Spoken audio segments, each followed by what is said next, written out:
Let's talk about it. We got lots to say. Let's talk about it. Come on in and stay. Let's talk about it. Okay, welcome everyone. Tonight, live from the Moxie Media Studios in New Orleans / Elmwood. It's time for Let's Talk About It. Tonight's guests include our very own Leilani Heno with X-Trainers. Also, we're going to be visiting with Robert Feisler tonight as well. We're so excited. Of course, along the way, the sounds of the Let's Talk About It Orchestra with Vanessa Carr Kennedy. And now, your host, the godfather of the lesbian mafia, fundraiser supreme, friend to one and all. My pleasure to introduce to you, Misti Gaither. Thank you so much. This is really great being here at Moxie Media Studios. I like saying that. I love the headphones. It rolls off your tongue nice, it doesn't does. Yeah. Moxie Media Studios. Right. And I like it because we have our headphones and our own mics. And I have begged for headphones for years. you have begged almost 3 years. We have headphones. And then when we came here, my first question was, excuse me, do y'all have headphones? I'm not coming in the door unless you have excuse me. headphones. If you don't have headphones, I will keep walking. Jeff will throw a hissy if we He don't will. have any damn You don't want to see headphones. Jeff having a hissy, Lord knows. Lord knows that. I'd like to see that. So I'm excited about our guests. I always say that because Always. I am. Well, you are, because we genuinely, have as wonderful am I. guests. We have my great friend Leilani Heno. Not only is she the owner of X-Trainers, she is also a motivational speaker and really just wants to get in She there. motivates me with her energy when she walks in the room. She does. Aw. Me she too. does. She walks in the door and is just like, You're so sweet. Yeah, me too. Almost like, and she's always about fitness, but not also about fitness, Life. but about mental health care, Yeah. physical, the whole enchilada, which makes me hungry, which I'm sure I can't have. You can have an enchilada. You Who just wants have a to- sugar-free enchilada? Ah, you can Nobody have I know. one. you just can't eat for 6 days afterwards. Exactly. No. I thought you was going to say you can't eat for 6 people. I also have my friend Man, ho, ho, ho. Bobby Robert Feisler. He is not only is he an author, which yourself is also, that you've wrote, several books too, but he is also an award-winning author of the Tinderbox and also 64 Parishes, which they both talk about the upstairs lounge fire, which if you have not read these books, please get on board and Highly get one. recommend them. Amazing. Highly recommend And he has really taken the literary world by storm. And I know it's Edgar, it's either the Edgar Allan Poe Award or the Edward We'll have to Morrow. ask him specifically. We Yeah, will but get he- here yeah, he because I won know the one, guy's yeah. the name of the award started with an E. Yep. So therefore, I digress. Yep. But anyway, I'm so excited to talk to each of these individuals today. It was Kobe Bryant's birthday. Oh, R.I.P. Happy R.I.P. birthday. Right, and also Rick Springfield. Happy birthday. I wasn't The boss.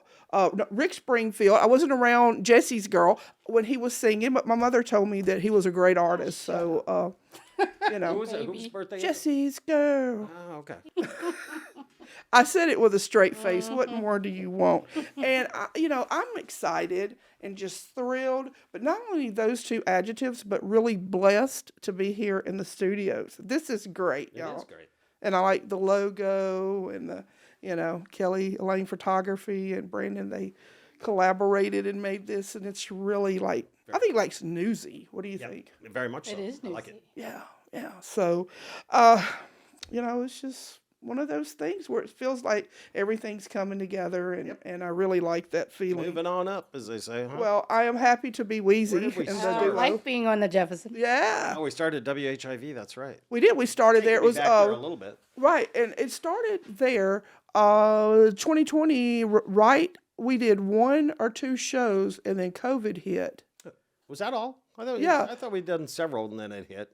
Well, I'll back up because you know what it was. We actually started filming one time, and then COVID hit. So I don't know if it was because we started filming and COVID hit, or Princess Stephanie was our guest, so Yeah. who knows? Then I remember, we would do, we had people call in, which was a whole nother Yes. level of stress there for a while. We had trying to make 30 that work. people call in an hour or hour and a half. But Just that's trying to get hooked up with the guests. Yeah, the guests. We had 30 guests call in like 5 minutes buttons, just to. Leilani buttons. You had to push buttons. And We had to be our own. Yeah. It was a little board mixer I and thing. remember seeing. Well, I remember that board. Yeah, you were there, and Bobby even was one of our He was guests there, when yep, we. yep. And it was at 8:00 in the morning. Yeah, Remember that? I do barely, but I do remember it. And then we couldn't go at all. And then one person could go. Well, we snuck in too, and then we got in trouble. Got in trouble for that. So then they took the mics off the hook. Yeah, so we couldn't have. And then you heard me we'll trying to do fix the them. show by myself. We'll fix them. We'll Right. just take the mics. Yeah, Misti and Jeff don't listen. We'll just take these mics out and see what they do then. Ha ha ha ha ha. Well, so what we did was I'm like, let's move this to Facebook Live. Yeah. And so that's where we had been for years, and now we're back in the studio, and I'm really excited about it. Yeah. Very cool. Right. Good to be here. Right. So I mean, it's hot as hell. It I don't is. know if y'all noticed, not in here, but outside. Like I was telling y'all, Catherine, she had went to Walmart and do what she calls her Walmart run, and 122 degrees. Wow. This heat dome needs to be gone. We did the GAA awards on Saturday night. Yeah, congratulations to all the winners all the and winners. nominees. Congratulations to Peyton Maloney Yeah. from WWL. Right, the meteorologist. Won an award there, but absolutely no promise from him to do anything about this damn heat. Well, I think we should have held the award till we got some kind of Absolutely like we guarantee that we would at least be out of the triple digits. Yes. Right. So how many, have y'all seen the Barbie movie yet, I Jeff? have not. I have not, I want to, no. but I have not. Now, I heard it's not for kids. I would go, but I'm not going to go out of my Right. way. If When it comes on if TV, it rolled out, I'm Right. absolutely, I'll watch it. Yeah. Absolutely. Yeah, because, I mean, from what I heard, it's really entertaining and Yeah. it's not for kids. And I'm like, well, that's my there. kind of movie. Right. Not for kids and I entertaining. definitely want to get in the right frame of mind and go see Oppenheimer, though. I do want to see it. I think I would enjoy more. I don't mind laughing, but I'm more about history and I think you would enjoy that. And I heard that somebody made a point to wear pink to Oppenheimer. So maybe you could do that. maybe. Yeah, Could kind of probably bring a little, because I don't see a lot of people at Oppenheimer really like dressing up for the part. I mean, how can you dress up for a part with an atomic bomb? I mean, Exactly. like, what do you do? Wear fallout material or something like that, I guess. Yes, I like don't maybe on Outbreak that hazmat. know. Hazmat outfit or something. Bring your Geiger counter with you or something like that. You're sitting there and like, time to go. I'll go get the popcorn and see y'all later. Right? Exactly. So, speaking of outbreak or whatever, and I sure don't want to be a negative Nancy. I mean, we have plenty of people around here that, not around here, but in life that, that's kind of negative Nancy. But it seems like there's possibly a new strain of COVID. I don't know if y'all heard that Oh, rumor. don't Saw say that. Yeah. Yes. And heard one of the doctors says, save them masks. I'm like, wash them first Ew. and then save them. Isn't that all we need? Ew. Yeah, so I'm hoping that nothing comes from that. But I do see, especially in my line of work, that the uptick is kind of, Gotta Yeah. pretend I that think the these good thing headphones is, don't though, work. we are not nearly as ill prepared to deal with it. right. I don't think we'll shut down the world again. I think we've got better options in place to contain it and keep You people are an healthier. optimist. Well, I try to be. that's why we call him Sunshine Jeffery. I mean, don't get me wrong. I love that year off watching TV. I haven't quite recovered yet, but Did you get into like any soap operas or anything like that? Did I get into one? Any soap operas or? No, not a No. big soap opera person. Again, can I'll watch see like that. history Yeah. shows and that kind of stuff. You know what I like on I the got history- into about 20 more pounds. Well, that found. but its you way look to great. me, but thank you. but you lost a lot of weight. Well, I did lose a bunch right after COVID, but You did. now it's whoop right back. Well, I can't tell. Came right back. Well, black slimming, Well, that's why I wear that, and bigger sizes works good too for me. Hence. I went from large to now extra large, and then I still got to do the trick with the wrinkle releaser and then yank on your shirt to make it bigger. You ever try that? That's good. Oh yeah. I love that one. Oh, We're still on the air. I don't know if that part will be edited out or not, but we can, see what we can do. No, but seriously. Yeah, because I mean, it's, like the History Channel. I love watching the History Channel. Yep. And, I like the forging. Isn't that what you call it when they build the swords? And they have the Oh, yeah, yeah, yeah. competition. That's And I mean, interesting. they're over there like hardcore. And the fire, you put it in there and they make the swords or I don't know, whatever. I mean, I don't sit there and watch it all day, but if it's on. Yeah, you just get caught up in one of those. I get caught up in the fishing show, getting the crabs out of the North Sea. I get caught up in the homestead rescue show, and why the hell would I have any interest in that? But I mean, it kind of hooks me in, and all of a sudden I've watched. You're starting ordering merch and stuff. Yeah. The Homestead Rescue, is that the one, or is that about the Appalachian thing where they're on the hill? Oh, no. The hill, you know what I'm talking about? Is that the They go all over the place. These people that go off grid. You're going to get away from everything. You go off grid and you start a homestead and you fail. This father and his daughter and son they come in and do a rescue. They come in and evaluate everything and then get them set up with whatever they need to succeed and go from there. It's just, I don't know, it's kind of interesting. And I guess it's always to do with the characters too. Yeah. You always have to have like a gimmick, I guess. Like, somebody, even though it's supposed to be reality, but I guess it is reality. You have one acting like an ass. You have one, the smart one. And along those lines, I'll be going through the reels on Facebook, and I start watching that hardcore pawn stuff, from Detroit. I'm sorry, what? Just hardcore pawn. Pawn shop. Okay. Okay. I was getting excited about. I thought it was. I was saying pawn, not porn. porn. Okay. Yeah, I was wondering if I showed up on the wrong day. They absolutely stage those. Sure. That's all set up, but it's just funny to watch people fight and scream and. Right. So that's kind of interesting, though, that how you were talking about watching Facebook, like the reels and stuff. Now, that's a rabbit hole. Thank you. I'll be scrolling and 2 hours will pass by. And I'm like, I could have been enjoying life or like I could have putting the dishes in the dishwasher or something like that. Right. Leilani and done a workout and all that. Right. Leilani. Right. The only thing that I got to work out was my damn thumbs. Right. Like.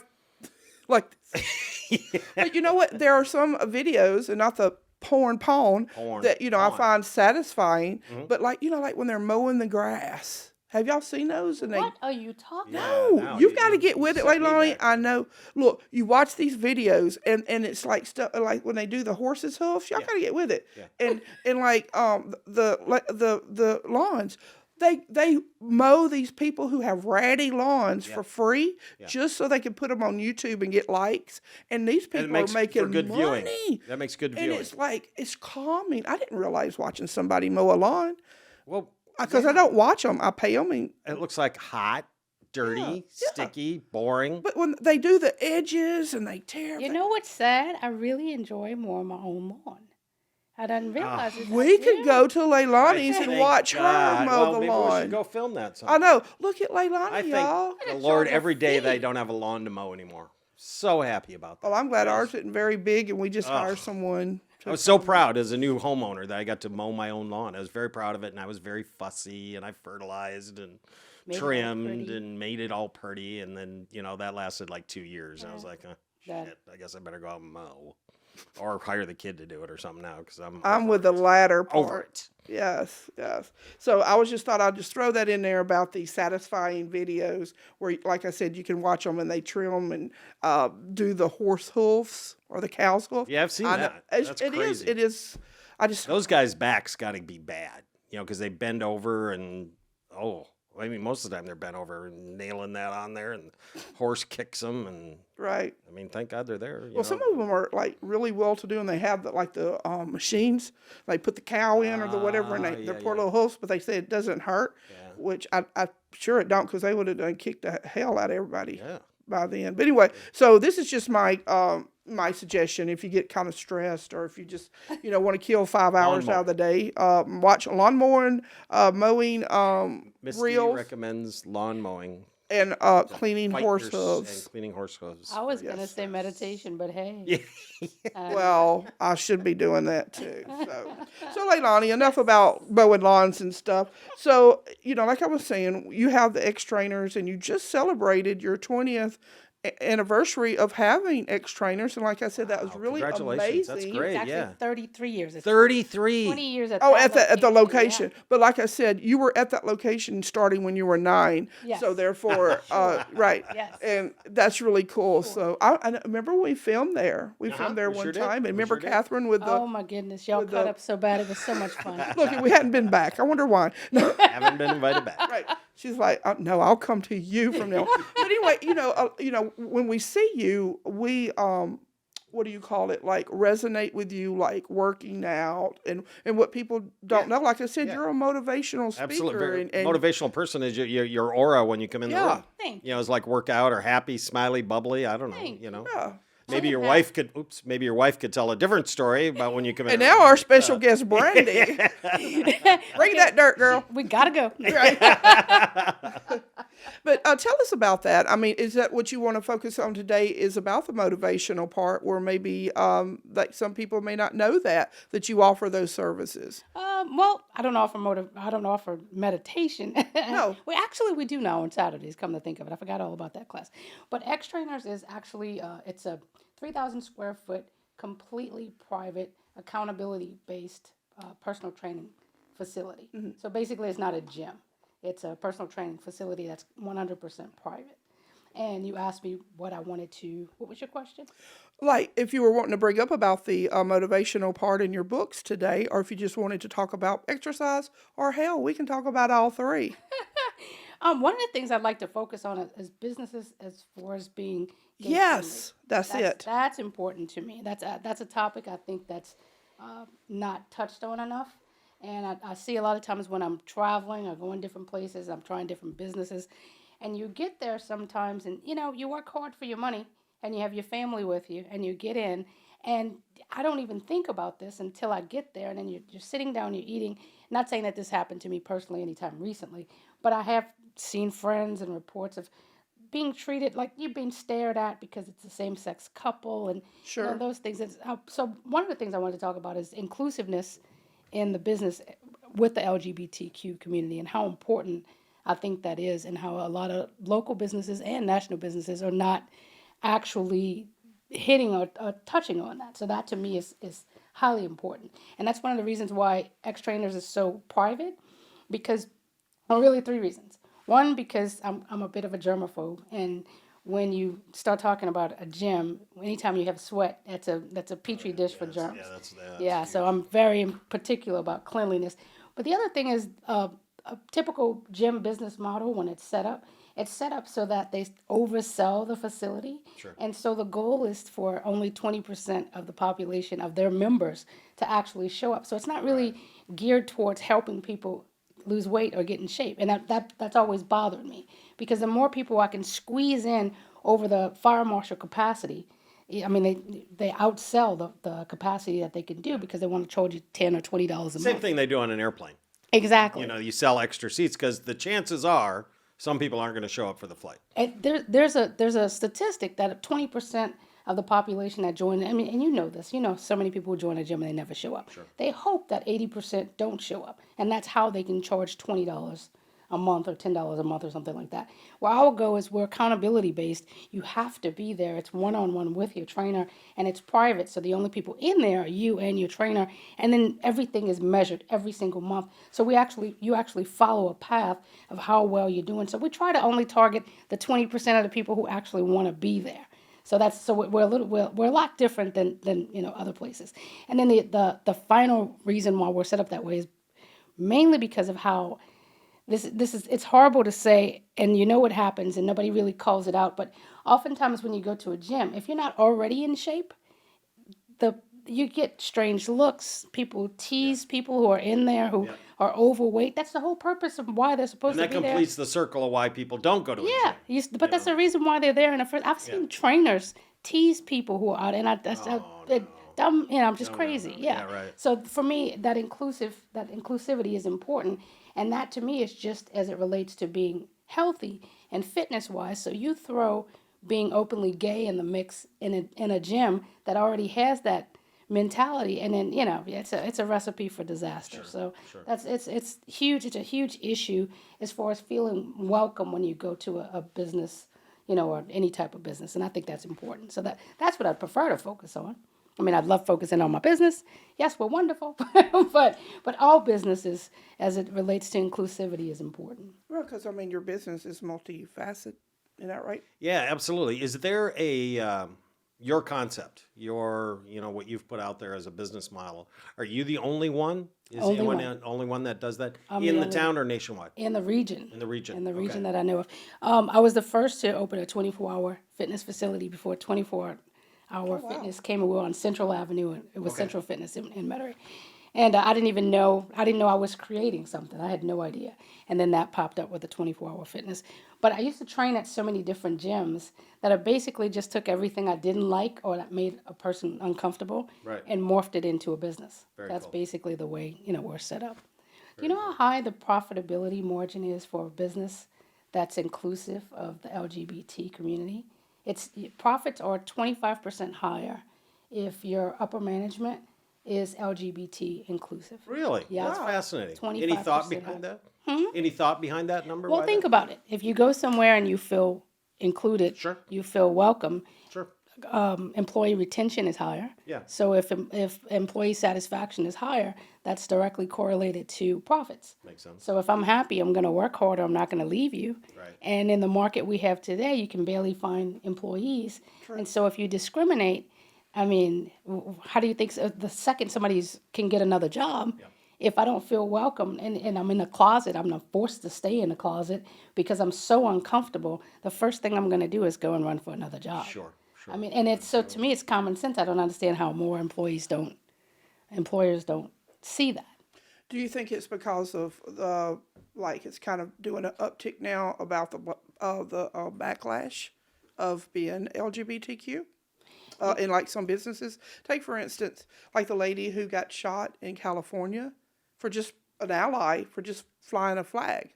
And do you think I missed that. Yeah, and I mean she was an ally and just put up an all inclusive flag, and Yeah. somebody Got didn't in like a, it. Boom, and got in an argument with a yeah. hater. Yeah. And it came back and So I'm just wondering if that might be the reason, or that they just don't want that, or maybe that they haven't thought about the 25%.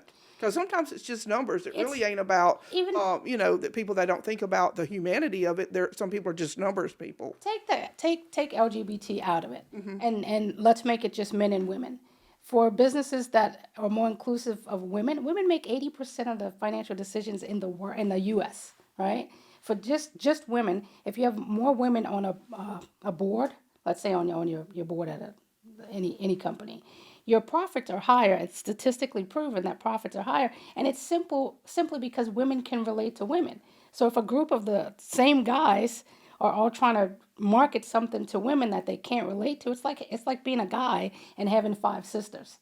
I mean, you typically understand women better because you have 5 sisters. It's kind of common sense. Right. Makes So if you have one gay friend and you understand, you're actually friends with that person, and you understand what hurts, what doesn't hurt, you're able to reach that person. So marketing's the same. If you have a marketing team that's trying to market a product and you don't know if the person drinking Coke or whatever it is that you're marketing is gay or straight, you have no idea. But if you market something that's hurtful because you don't even realize what you're saying because you haven't been, sometimes it's just because you don't know. Not just because you're hateful. You just might not know. Right. And so if you market something that doesn't appeal to a large group of people, which is us, and you miss out on that entire market. So being more diverse is really more common sense for the business. The earnings before profits and before taxes actually is even higher. I think I don't remember the statistic. I want to say it's 10% higher just by having a more diverse team, whether it's gay or women or whatever it is. And it's important to say it's not just having a more diverse team or being LGBTQ inclusive. It's actively promoting it within your business, because once a year you see businesses that you don't know about that fly a rainbow flag, and then all of a sudden they're gay friendly. I mean, some of them are, some of them are not. Right. But just because you wave a flag doesn't make your employees feel comfortable. yeah, you'll see a lot of them around the Or corner even- in the next Yeah. week Yeah, or so, with like decadence. companies, they come up with something and they've never really donated or done anything for LGBTQ, and then all of a sudden they're like, wait, they will All of a buy- sudden on Gay Pride, Profits. Right. then They'll buy throw up the candy. flag. Profits, Right. come Yeah, here. yeah. It's like, and you know how when we see a flag and we get excited because we feel like you're including us. Sure. But if it's just for the one day, hey, that's just not gonna, That ain't cool. That ain't cool. But I mean, I believe companies could do a much better job if they want to be inclusive by having it come from the top down. So just flying a flag is great, but when management, like specifically when I hire, I go through the steps in the interview And I make sure we have clients that are black, white, tall, short, gay, straight, Jewish, non-Jew, whatever you are, that's who that person is. And as long as they're kind to you, we do discriminate against, I was going to say a-hoes. And that comes in every color and shape and size. I think That it that's does. acceptable. I think you could say the whole word. Yes. Yeah, we do If not, we discriminate could go, against assholes. How's that? Bleep it out. We don't know. Yeah. But yeah. And what about like business, LGBTQ business owners? Like, how can they maybe, because what I've found, and if I'm wrong, please correct me, but what I've found is you cannot solely depend on the community to support your business. No, you can't. So and you have to be also ally friendly to be able to make it. And so is there a different method or a different ideology that maybe the LGBTQ needs to use to be also inclusive, or just, is it the same? If you didn't know me, and I've heard this before, I've had customers that come in and they go, "Oh my God, I'm so excited! I didn't know you were family," and I don't market that. I don't even think about it, to be perfectly honest, Right. until somebody's hurt or a friend of mine or something happens. Then I think about it. Right. If I'm being perfectly honest, I'm running my life. I'm doing my business, my family. I don't really think about that in particular as a day-to-day thing. But I will say that if you look on somebody said if you look on the internet, you can see if a company says they're gay friendly, or you can tell if they if they put pronouns in parentheses. I don't have that on my website. I haven't thought about it. But the thing that I do have is I make sure that my employees, they understand that this is the way it is. We accept everybody, and if it's something that you're not comfortable with, this is just not the place for you. And I make that known throughout. And if we ever have an incident, which I haven't, probably because it's me, I think I have one time in 33 years, once. And I'll call the customer out and let them know this is where you are, and we don't discriminate against those things. Right. It works better for me because we're private, so it's not a gym full of a bunch of people. And when you're there, you're with a trainer, so you're safe. So you never have to worry about that, because we don't have people running around the studio that may say something hurtful, or we just don't have that. But what people really need to understand, I'm not sure if I answered your question. The answer to your question would be for management of that company to make sure that their employees understand that that everybody's welcome. I think that they should make sure that they have that conversation, because I know that peers of mine that are business owners, they'll say we're all inclusive, and they'll say those words, but that means different things to different people. Exactly. Yes. So some people who I know who are not, they don't discriminate on race, still discriminate on if you're gay or not. So I know lots of people like that. And so from the management position, you don't know how that's taken from each person. I would spell it out. I would specifically say if the person's gay, if the person's straight. I even go through scenarios. How comfortable do you feel one-on-one training? If I'm talking to a guy, a straight guy. If you have a gay male guy, that's how comfortable are you? Because I want to know. Because if my customer feels uncomfortable, I don't want that person training with that trainer. I just don't want it. Right. I mean, it's not comfortable for the client. It's not comfortable for the person who's uncomfortable. So to me, I think it's important that it's just call it out. Just mention it. Talk about it. I think that's highly important.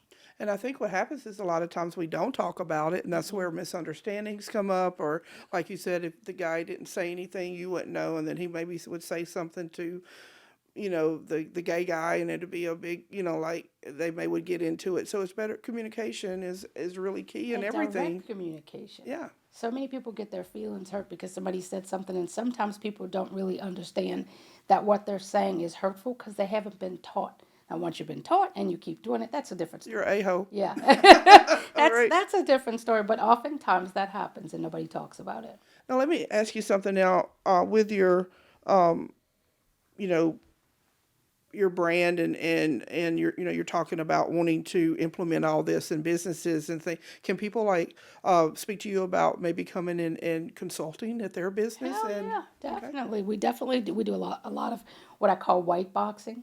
And so some gyms, I don't have any that I manage right now, but some gyms I would go in and actually revamp their whole system, and they keep their team and their name and the whole thing.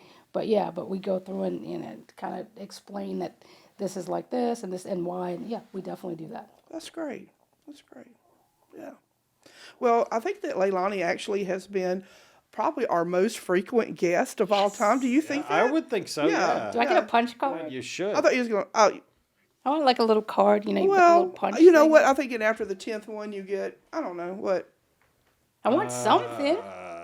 Like her own green room before All she comes on. Well, we have. You could just sit in that name one the till we green get. room. Yeah, the Leilani Heno green room. Yeah, Yeah, something like that. something. We'll come up with something. But Yeah. I think that you are actually one of the most frequent. That might be when we start the Let's Talk About It awards. Right, and I think any day now. What we call them, the Lezzies. The Lesbies. We start the, yeah. Right, yes. That's what we should, yes, absolutely. That's hilarious. That's it. Well, it's agreed. It's agreed. The Lezzies it is. That's hilarious. Perfect. Great. So thank you very much, and also you're our first guest in our new hopefully home and our new venture studio. So Excellent. Thank you so much for having me. no problem. And is there anything else you'd like to touch on or go over before? I don't want to say kick you out, but until our next guest comes on. Basically, we're located in Mid-City. If Right. anybody's interested in joining, we are private or one-on-one. We do In not. the American Can. American Can, 3,700 Orleans. We do not take walk-ins. People don't really realize when we say private, I mean private. Right. So oftentimes people will say, "I came by and you weren't there." Yeah, because or worse, I came by and one of your trainers wouldn't let me in. If they're on a session, Right. that person's paying for 100% private, even though Right. it's 3,000 square feet. Don't people work surprise. that way. You can't just Yes. show up unannounced. So The call word us, private please. means something. Private. Exactly. Show up. Thank you again so Thank much. you. I Appreciate you. appreciate So good you to see you, too. And Leilani. Always. always good. Leilani Heno, everyone. Well, I tell you what, this is great. Yeah. And is it time for the news? We can talk a little bit about it. Good evening, and welcome to the Les Talk About It News with your moderator, Jeffery Aloysius Palmquist.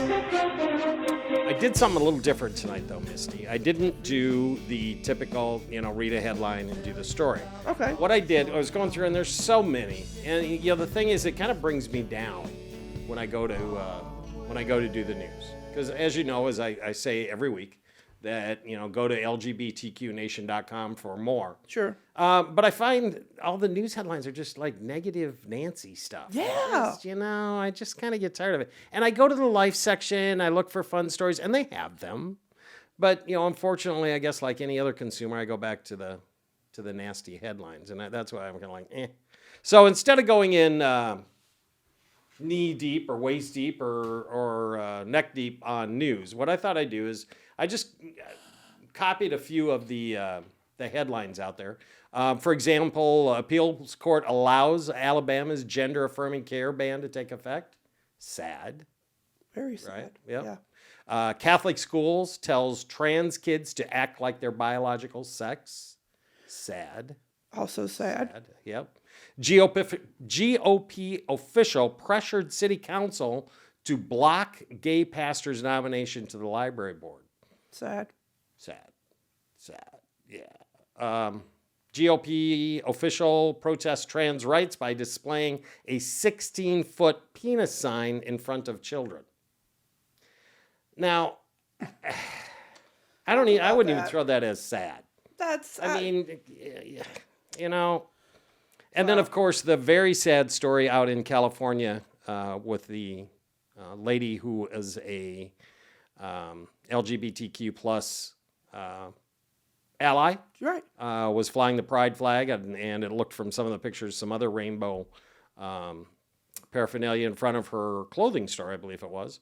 And somebody felt, here's my thing. If somebody's doing something I don't like, if it's a business and they're flying, let's just say the swastika, I'm not going in there. Thank you. Don't go. I'm not going in No. there. And I'm not going to make a big deal out of it. And I'm certainly not going to get their attention. And when they disagree with me and won't take down said flag, go back and kill them. Exactly. I just don't understand. These people are just crazy. Crazy. People are nutty, or I don't know if it's the heat. I don't know what it is, but people are getting Well, crazier every day. I'll be real frank, and I'm sure I will upset some of our viewers up there, but it's the Donald Trump effect, in my opinion. You go out there and just be a rebellion to everything and lie, and cheat and say whatever you want, and that's okay. Yeah. As long as it betters you or your agenda. So, I apologize for that, but that's, we can talk about it. Right. I mean, it's Come on things in. that need to be discussed, and that's what we're here for. Everything's not always, Right. agreeable or the most popular or whatever. Right. The bright side of, I did see a little bit of, to end out the news. We have, good things coming up. Southern Decadence coming up in New Orleans. We had a very successful Pride. We had a great night the other night at the GAA Awards. So there are positive things going out there. I don't want to be always Debbie Downer, doom and gloom. But I was happy to read an article where Republicans joined the Democrats to pass a law by banning the gay panic murder defense in New Hampshire. Now, you've heard of that before, right? I have. Where he came on to me so I could kill him. So congratulations to good folks up in New Hampshire for addressing silly things like that for people to get off for a defense. So there's maybe a little bright light at the tunnel, end of the tunnel or somewhere around there. Yeah, there is, and I think what happens is with all the negative Nancy stuff, the Debbie Downer, the news, and all that, that things that actually are good gets overshadowed. It does. With as we crap can attest to, people love the drama. They love the fight, and that'll be to the top.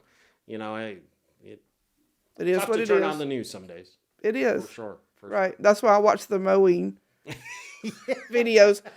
So far I haven't got me riled up yet. Yeah. Somebody's going to cut against the grain someday. And I'm going to be like, stop. Snap. Don't do it. I would like to talk about our sponsors for a little while before we have Mr. Bobby Feisler in here. Such a good group of folks. We got a great group of folks. We have Chef Ron's Gumbo Stop. Right out here. That's actually where we're at now, between there and home.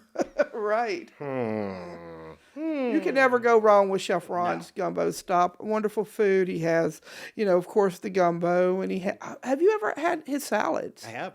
Had a salad. Not only are they really good, but they're beautiful. Like I like when people take time and just and it's just you eat with your eyes as well as you do with your mouth and your tongue. Something that looks. I believe it. Is going to be much more appealing than just kind of open the bag and dump it on a plate, which ain't happening at Chef Ron's. No, because you can tell that there's actual care and thought put into the process. And they're big salads. They are. And that's a nice thing I like about a salad too, because you can eat part of that, take it home, and you got lunch tomorrow. There you go. Always my favorite. Right. Also, LPK, Louisiana Pizza Kitchen Uptown. They won. Yeah. What was it? Restaurant of the Year. Yeah. Yep.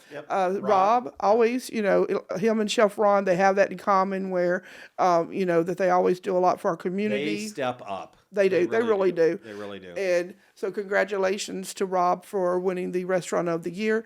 And big deal. Absolutely. And Wednesdays are Wednesdays, half off of all adult beverages. Show your gay card. Yeah. It's got to be valid. I was gonna say, who validates it? It's got to be valid. Like, was it like Leilani talking about when you punch? Yeah. Get a no. I think you got to pay your dues. Make sure you're up to date and have taken all the. I think I've paid my dues. Taken all the continuing education. Make sure that's all checked off. What do you call that? The CEU hours. You gotta make sure your CEs are. Like, if you haven't done this by December the 7th, you don't get your gay card for the rest of the. Take it back. Right, we'll take it back. And so we also appreciate Kelly Elaine Photography for all, they do great. Beautiful work. Oh, just gorgeous. Promo shots. They also do like the logos and weddings and birthday parties. Visual, that kind of stuff. They're their go-to people. Just whatever. Make sure you think about these sponsors when there's a need and show them respect and support because they actually turn around and do a lot for our community. The Gulf South Chamber of Commerce, the LGBTQ Chamber of Commerce, a great organization, great bunch of people there, great board. They really want people to, you don't have to be a huge business to join. No, any kind of business. If Sure, you're or individual. by yourself or an individual or something like that. It's great, great, great networking. It is, and they have events all the time, and it's really a networking, and that they like-minded individuals, a lot of allies are also joined, so it's everybody that's wanting to work for the greater good of everyone. Yeah, that only benefits you. Right, so why not? It really does. Why not do it? Also want to give a shout out to Ryan. He is starting an Junk to Funk, starting an Etsy store. And I've told Ryan this also. I don't quite get Etsy. I guess I need to look into it more. I mean, I haven't really looked, but I know that there's a lot of success there to have. Sure. And I know he'll be successful because he has such great work. Yep. And he'll also be setting up at Southern Decadence, I'm sure, at their, is it like a little block Phoenix, party, like at the block Phoenix? Party, Okay. So y'all be sure to check out Ryan and all his wonderful, amazing art that he'll be doing. Absolutely. And then we also have Bourbon Pride. For all your Pride, Southern Decadence needs, just, they have candles, they have, greeting cards. Coffee mugs, cards. I mean, everything that you want. Cleaners. T-shirts, like original T-shirts and coasters now. Coasters. Yeah, so it's 909 Bourbon Street. Socks. Underwear. They have ties. I don't know about ties. Probably got a tie or two. Yeah. T-shirts, obviously. All kinds of stuff. I think they bathing got some suits, maybe. Harnesses and some of that stuff too. Yeah. I don't know. Yeah. Whips, chains. No, they don't. I'm I was going to say, that's a whole nother show on all that. I'm kidding. But please go to 909 Bourbon Street where you will just really, be welcome. They actually have a water bowl outside with little treats for your dog and water. Yes. So we appreciate them, and they're also really good for the community. And I don't want to forget about, Metropolitan Community Church. MCC, 10 o'clock a.m. every Sunday, where you are welcomed. You feel welcome. It's important to the congregation and Pastor Lonnie for you to feel welcome, and they are all about. And I found Pastor Lonnie was actually on the show last Wednesday. Okay.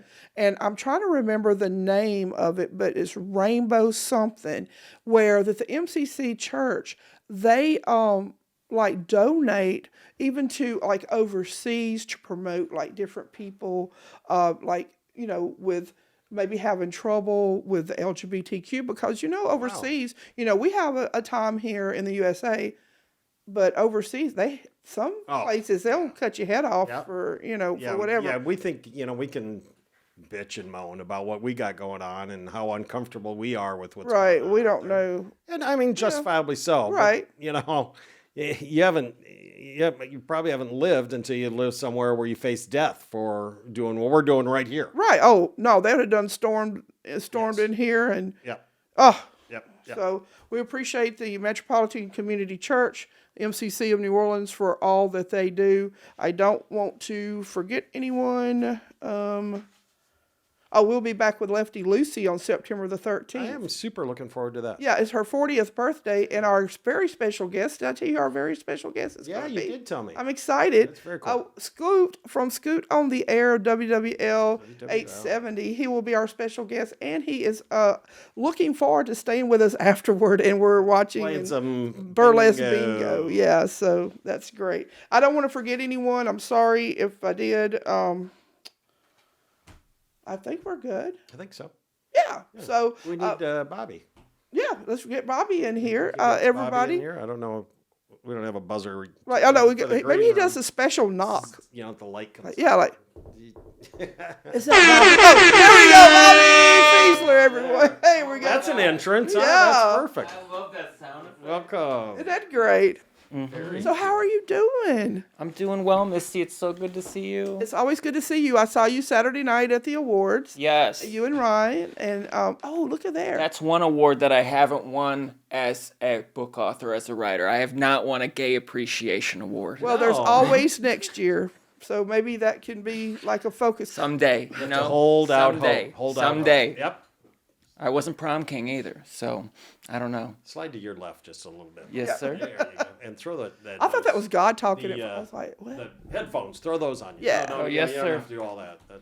I told you we were fancy now, but you had no idea. I had no idea. Now, look, I'm excited about the book, The 64 Parishes. Now, that is Louis Prima? Yeah. So this is the latest issue of 64 Parishes, which is the magazine for Louisiana Endowment for the Humanities. And this particular issue has an article that I worked on for about 2 years about a famous New Orleans bar entrepreneur named Charlene Schneider. Yes. And it's about her lesbian dive bar, Charlene's, which I got really into. So this is the issue and this is actually a copy that I was going to give as a present for you. Oh my God! I love presents and books It's an and article stuff. about Charlene and her life and why she's important. Right. And the interesting thing about doing queer New Orleans research is that all the stories, it seems like, eventually come together and filter. They sure do. Yeah, I'm sure it's a you've puzzle. experienced Absolutely. this. Yep. Where it was through research I did on the 1973 Upstairs Lounge fire where I kept hearing the name Charlene Schneider, and people were telling me that the first time they heard about this fire was from this woman who ran a gay bar in Elysian Fields for women who would step outside to smoke, and she became a kind of street corner lecturer telling people that they should know about this event. And I was just like, who is this remarkable woman?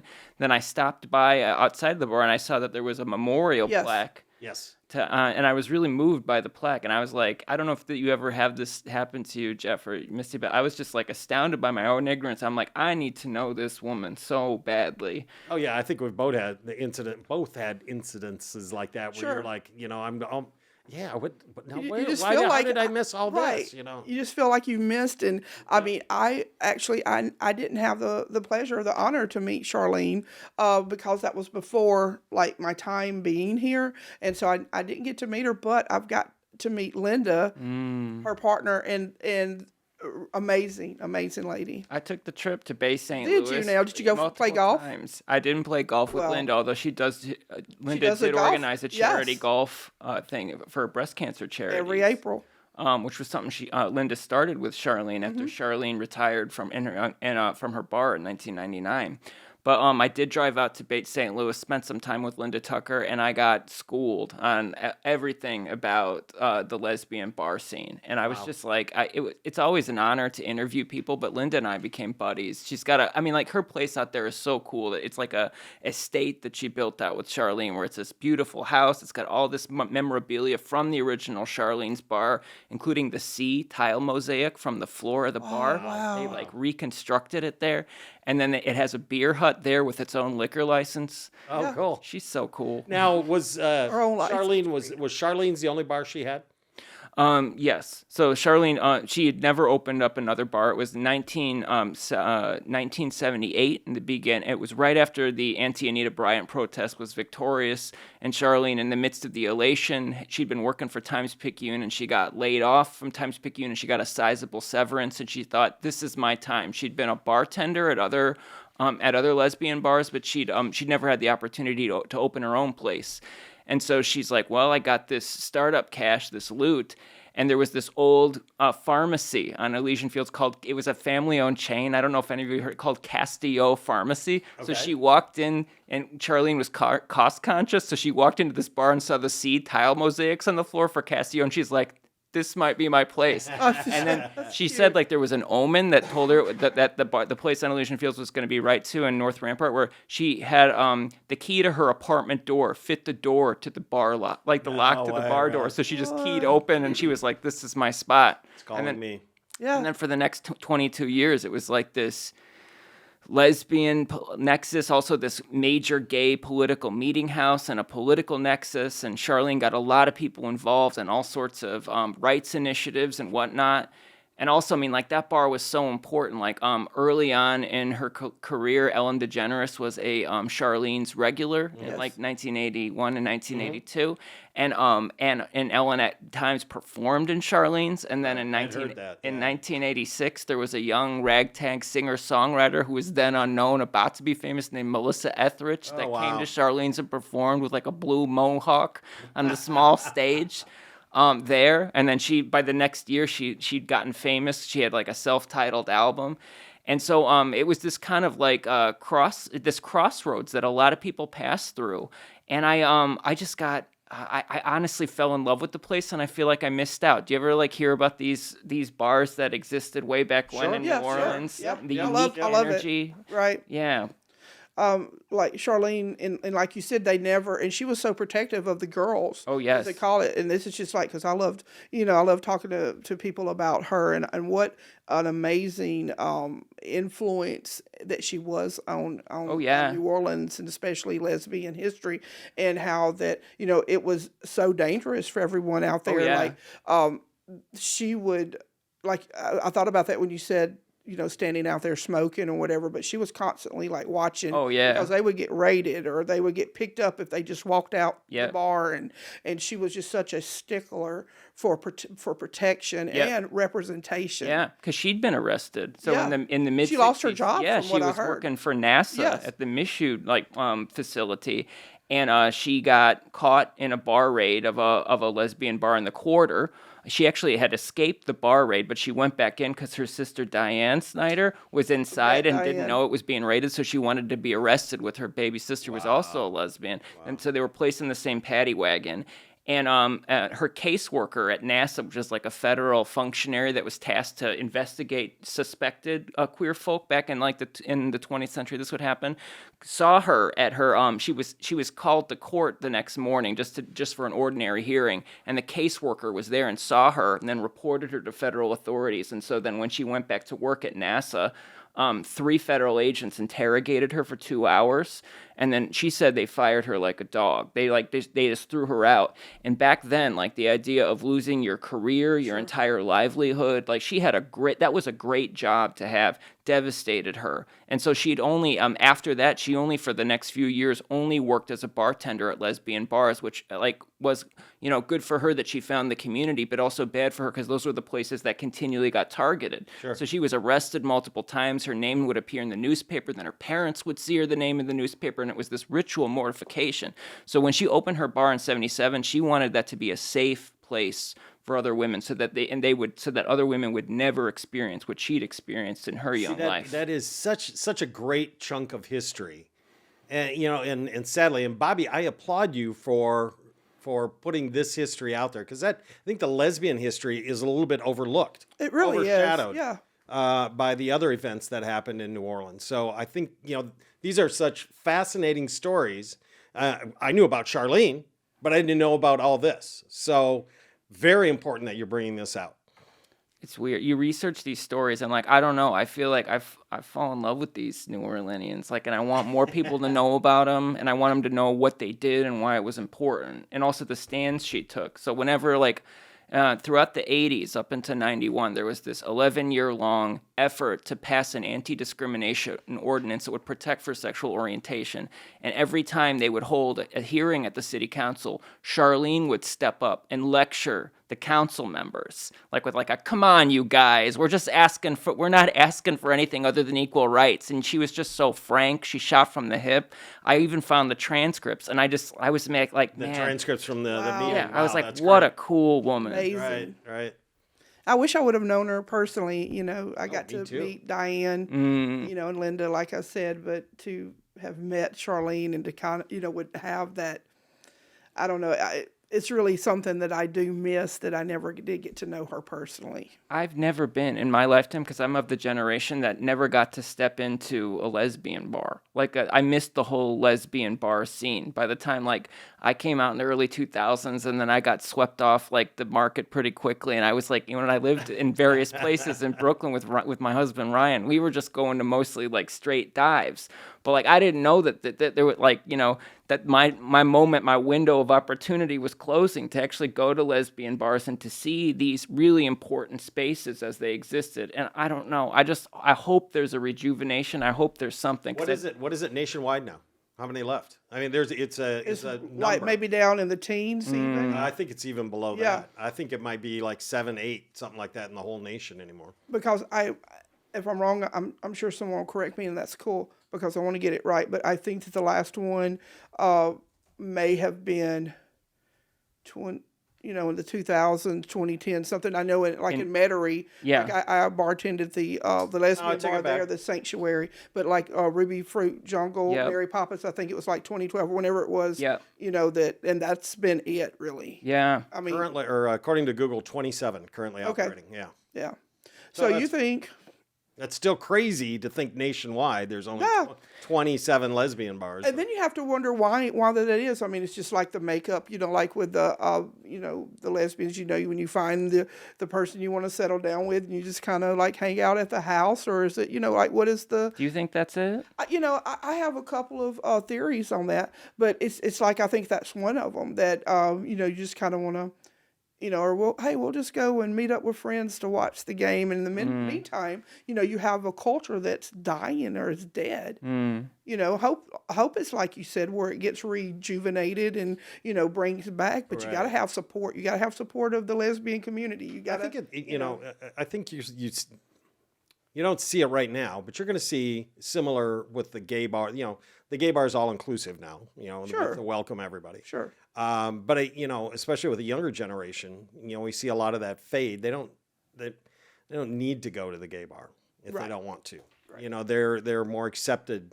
There's no fear of arrest. For being gay. So there isn't that sanctuary feeling of going to a bar for them anymore. So that puts the gay bar on the same level as the neighborhood bar, or the straight bar, or something like that. That's the way I look at it. Right. I think the younger generation just don't feel that need for the camaraderie, or for the gossip, or for the news, or something like that. What do you do when you're at the bar? Here. Right. Yeah, What do you do when you're right at the here. bar? Yep. Half the time, you're there on your phone. Right. You have the drag queens performing and all that, and you're like, give them $1, and then you get back on your phone, and right. and then you want to discuss on Facebook how that people don't do, Right. whatever, but Right. yet you have an opportunity to interact. Right. One-on-one, but I'm guilty of it too sometimes, and you're on your phone a lot, so Sure. where You you get see the that at news. the gym, or I'm in my first year in the PhD history program at Tulane, and I see these younger queens on the apps. Yeah. Oh, they're nonstop, especially at the rec center. They're like yeah. doing a few reps, then they're going like this with their phone, No, flicking their finger. really? You know what they're doing. You know they're going through the apps. yes, exactly. So there again, that's another one too. The apps. You don't if you're looking for something. You don't have to go to the bar to find it. You don't have to cruise to find it. You can just A la it's like carte. Same I as was a like, you pizza. don't Uber. No. Same as a A pizza. la carte, Just push a yeah. couple buttons. Right, Yeah, you have yep. an app. There's an app for There's that. an app Right. for that. There's an app for Yep, that. yep. So let me tell you, I know you wrote the Tinderbox about the upstairs lounge, the 64 parishes. Yeah. Now that it's also this is about Charlene's. Is it also about Reginald Adams? I or- wrote, another story for 64 parishes, and another one of their issues that was about Reggie Adams, who is the lone known person of color who died at the upstairs lounge. And Reggie had this amazing backstory that I only learned. I wrote the book Tinderbox about the upstairs lounge fire, and I've given about like more than 200 talks about the fire. Sure. When this book came out, and I became determined if anyone ever expressed interest to me about learning about the upstairs lounge, I was going to try to find a way to tell them about what they're asking for. And so I gave a talk on the upstairs lounge, and I gave my usual spiel, right? It's like this notoriously unsolved arson fire that took place at this gay bar on the fringe of the 1970s French Quarter, claimed 32 lives, deadliest fire on record in New Orleans history, etc. And at the end of this talk, this person came up to me and he said, I knew one of the people who died in the fire when I was in the Jesuit seminary. The guy that was in the seminary with me, his name was Reggie Adams. Would you like to know more? And I was like, please do. Yeah. Oh my gosh, the gay Catholic thing. Let's do this right now. That's a story there. So Got my attention. I learned a Right. lot about how Reginald Adams had been, on the path to the Jesuit priesthood before he came to New Orleans to study at Loyola, which is a Jesuit university, and how almost as soon as he came to New Orleans, girl had a sexual and spiritual awakening. He was taking that streetcar down to the Quarter, Sure. exploring all the different bars, and he found various black gay Not bars. an uncommon story. Right. Not an uncommon story. But Reginald was a black gay man, so he found various black gay bars that accepted him. But then the upstairs lounge was one of the lone mixed racially bars that would allow him to come and drink in the 1970s, and that's where Reggie met the legendary Regina Adams, Adams. They fell in love at the Upstairs Lounge. They were introduced, according to the legends, according to Regina and one of her stories to me, by the bartender Buddy Rasmussen. Okay. And they paired off, and they had this amazing romance that then was so tragically cut short by the Upstairs Lounge fire on June 24th, 1973. But then there's this whole other story was about how Reggie was identified. I learned through these Jesuits who even though they wouldn't on the record talk to me, they're still priests. So these are people who knew how Reggie got ID'd, and they eventually let me know the name of the priest from Loyola who went to the morgue to ID Reggie and why he felt obligated to do so. It was a guy named Father Joseph Doyle, who was the guy that was in charge of the seminary house where all the priests in training were taking classes at Loyola. And I was like, this is nuts. This has to be out somewhere. People need to know.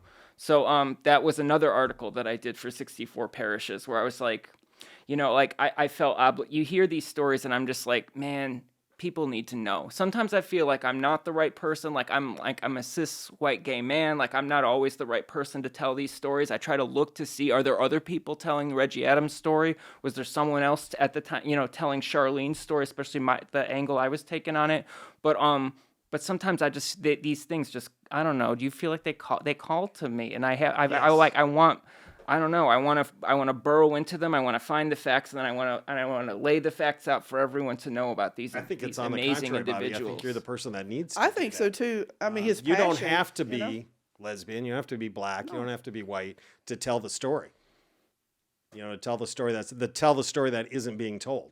And I think you do a fantastic job. Amazing job. The research and the work that you've done, especially on the Upstairs Lounge, is phenomenal. It is phenomenal. Like I said, your passion and everything that I mean, you can tell it in your work. Yeah, it oozes right here, thank right you. now. Oh my gosh.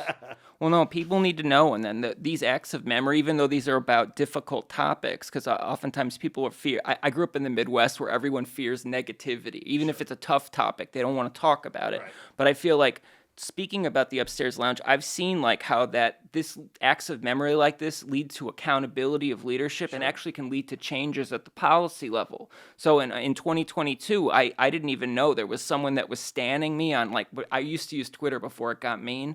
Someone was standing every one of my posts on the Upstairs Lounge. It turns out that was the communication director for council member JP Morrell. And then JP stepped forward and was like, we need to issue a resolution to apologize for the Upstairs Lounge. He's the one that stood up and said, I had no idea. Right. Yep. Lifelong resident. Yep. And so it was through this, not just mine, but the other scholarship that JP was seeing, reading, etc., that JP was like, you know what, we've got to do this, and we've got to show that the city of New Orleans now and the council of now is not the city of New Orleans back then. They ignored the fire, and the city council that disrespected the victims. And it keeps going. I was with you at earlier this summer at the meeting with the police chief, where there's interest now in the New Orleans Police Department to take a look at and seeing what they can do to offer historic acts of restitution. And I'm not saying that solves anything involving queer bias crime or anything like that in the city, and there's tons of challenges. At the same time, I do think symbolic acts of restitution, especially if city agencies want to say, we were wrong back then, here's how we were wrong, here's steps we're going to take not to do that again, I think that stuff is meaningful. It is meaningful. And, I just want to say thank you from me, and I know Jeffrey feels the same. We appreciate what you do, and to take these, and from your heart you do this, and it doesn't, you say, well, I'm a cis white man and somebody else could be writing or whatever, but I think if you have that empathy and you want to portray that person in the truth and from your heart, I mean, that's all you need. Yep. And you're doing a great job. I'm a fan of yours. I'm a super fan. And I see you making a difference with all the stuff you do. Thank you, man. I appreciate that. Thank you for being a guest. We love to have you back. Give love from me to the hubs. I will, Ryan. My husband Ryan loves you. Oh, I love him too.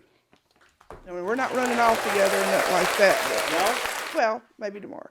I think we're both passionate so much about the history. So sure, that's what we makes are. it talking to Bobby and people like Frank. Yeah. And anyone that will take the time or has the passion to dig in deep, and so we don't forget about things. Yeah, because it's so easy to do. I mean, is. you know, to not remember and you know. And details are important, not just to is. say, yes, there was a fire in the French Quarter and a bunch of gay people got killed. Right. I mean, you What were the won't- details? What happened? What happened afterwards? Which is and the faces and the, you Yes. know, like you won't, you could say that, you know, the 32 people died, but do you know the names by heart? Do you know the story? Do you know, yep, you know, everything what, behind. right. Yep, behind the story. Behind the story. Yeah, Yeah, exactly. Very fascinating. Right. So when I saw, not to change the subject or anything, but when I saw Louis Prima on the cover, I was like, oh, little known fact, y'all may already know this, I don't know, but Poppy Tooker lives in his home. Oh, I think I did know that. Okay. For some reason. And last October, Carrie and I went on her show and we did an investigation at her home, and it was very good. Was it? You can check it out on Louisiana Eats. Did you talk to him? Well, his mother. Oh, do. I know. So thank you so much, Bobby, for Thank being here. you. Y'all be sure to check out the books Tinderbox and also the magazine 64 Parishes. And he's wrote article about Charlene Schneider and also about Reginald Adams. And I don't know if you want to put this on the book or not. It's really not that important, but it is to me. But our puppy Kahlua, as you know, her middle name is Regina after Regina Adams. Oh, that's So right. there you go. Right. So thank you so much. And also I want to give a big shout out, and this is our first night being here in the Moxie Media Studios. Moxie. And doing a great job, Brandon and Lorelai. Appreciate all y'all's help. Beautiful facilities. Oh my God, it's amazing. And then not only that, next week we will be debuting the true crime and paranormal podcast called Truth Be Told. And so I'll be looking for that. And both of these will be starting off on YouTube. Right here, perfect. Yeah. Excellent. Yeah. So y'all be, and then we'll be also on IG and Facebook. And I have a headset again. I know, that's all. So I just pleased. needed to get you one for Christmas, and I just want to You apologize. know, you could have, because I didn't even care if they were hooked up. I think just wanted to walk around? Yeah. No. Well, no. At the show, I do better if I have a headset on. Well, I think you do great, but I do see a little difference, maybe. Right. So everybody, thank you so much for tuning in, and be sure to tune in next week when Truth Be Told, our true crime and paranormal podcast premieres. It'll be co-hosted by Willie Mackey and also by Brandon Mohan. Did I say that correct? Mahan? Well, I'm from up, by Monroe, and we have our, somewhere. So anyway, thank you so much, and I look forward to talking to you again. We got a lot to share with you, so come on listen in. We got a lot to talk about. Come on, Misti and Jeffery Spin. I said talk about.